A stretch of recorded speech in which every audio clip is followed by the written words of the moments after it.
नमस्कार दोस्तों। जानी मानी लेखिका गीतांजलि श्री को साल 2022 का अंतर्राष्ट्रीय बुकर पुरस्कार से सम्मानित किया गया है। उपन्यास टॉम्ब ऑफ सैंड के लिए उन्हें यह पुरस्कार दिया गया है।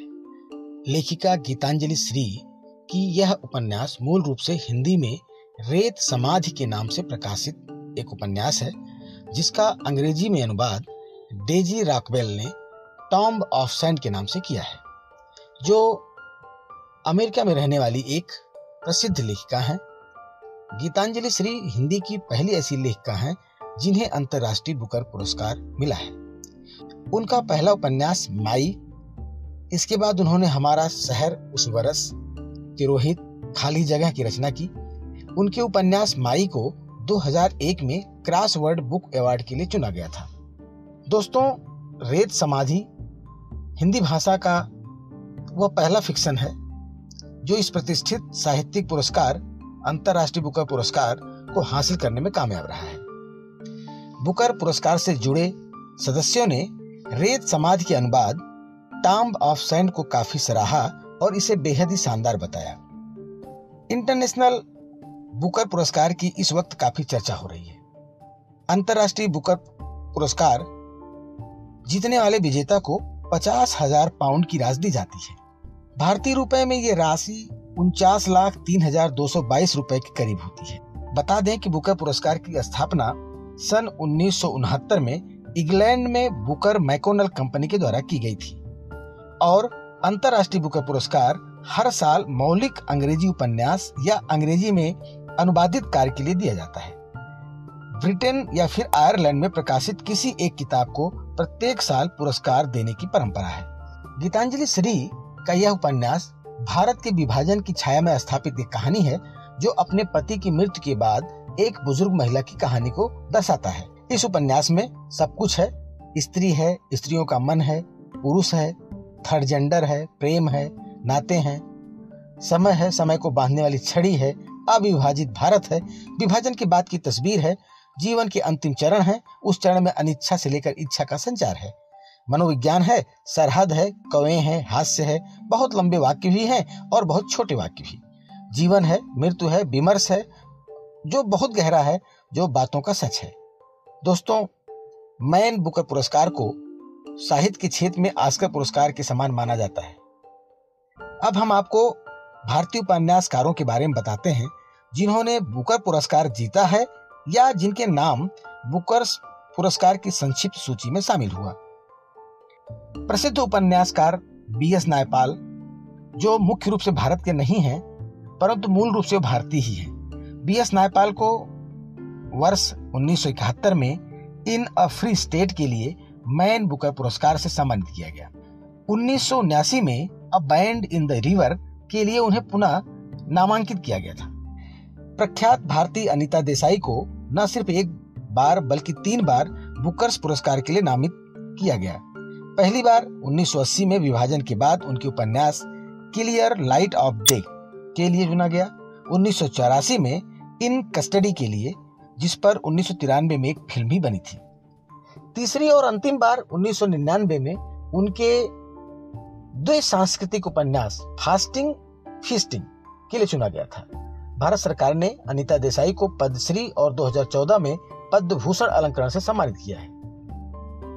प्रसिद्ध ब्रिटिश भारतीय उपन्यासकार और निबंधकार सलमान रश्दी को वर्ष 1981 में उनके उपन्यास मिडनाइट चिल्ड्रन के लिए मैन बुकर पुरस्कार से सम्मानित किया गया। सेम 1983, दी सैटेनिक वर्सेस 1988 और दी मूर्स लास्ट साय 1995 उनके अन्य उपन्यास थे, जिनके कारण वे फाइनल सूची में शामिल हुए।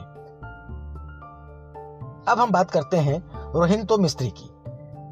प्रख्यात भारतीय कैनेडियन उपन्यासकार रोहिंतो मिस्त्री ने केवल 3 उपन्यास लिखे और तीनों बार बुकर्स के लिए नामांकित हुए।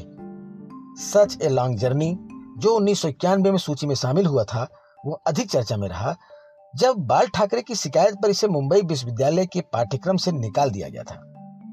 दूसरी पुस्तक अ फाइन बैलेंस, जो 1996 में सफलतापूर्वक प्रकाशित हुई, मिस्त्री का तीसरा और अंतिम उपन्यास फैमिली मैटर्स, जो 2002 में प्रकाशित हुआ।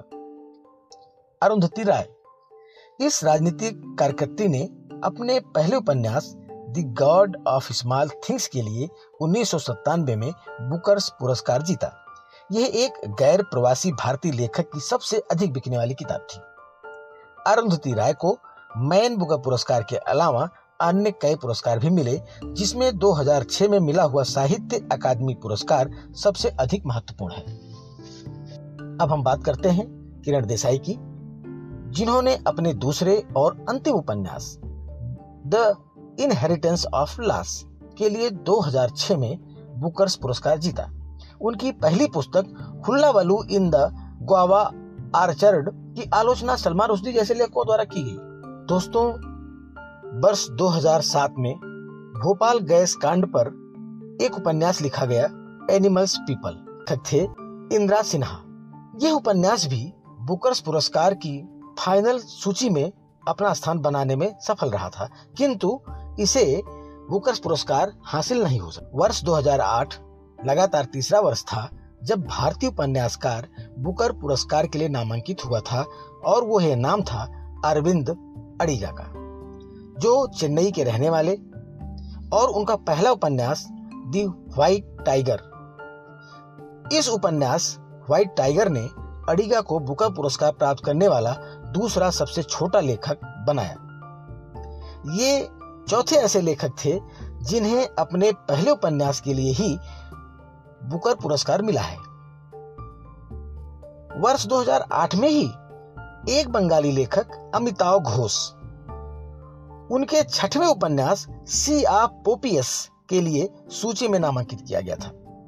अर्थात एक ही वर्ष में दो भारतीयों को नामांकित किया गया। वर्ष 2007 में भारत सरकार द्वारा उन्हें पद्मश्री से सम्मानित किया गया। अब हम बात करते हैं जीत थाइल की। प्रसिद्ध भारतीय उपन्यासकार, कवि और संगीतकार जीत थाइल, जिन्हें 2012 में मेन बुकर पुरस्कार की सूची में शामिल किया गया, यह उनके पहले उपन्यास के लिए था, जो केवल काल्पनिक था, नार्कोपोलिस। यह 1970 में मुंबई के एक व्यक्ति की कहानी है जो अफीम के नशे में जाने और बाहर आने का वर्णन करती है। दोस्तों, इस प्रकार यह वर्ष 2022 भी भारतीयों के लिए एक गौरव का वर्ष रहा, जिसमें गीतांजलि श्री ने बुकर पुरस्कार जीतने में सफलता हासिल की।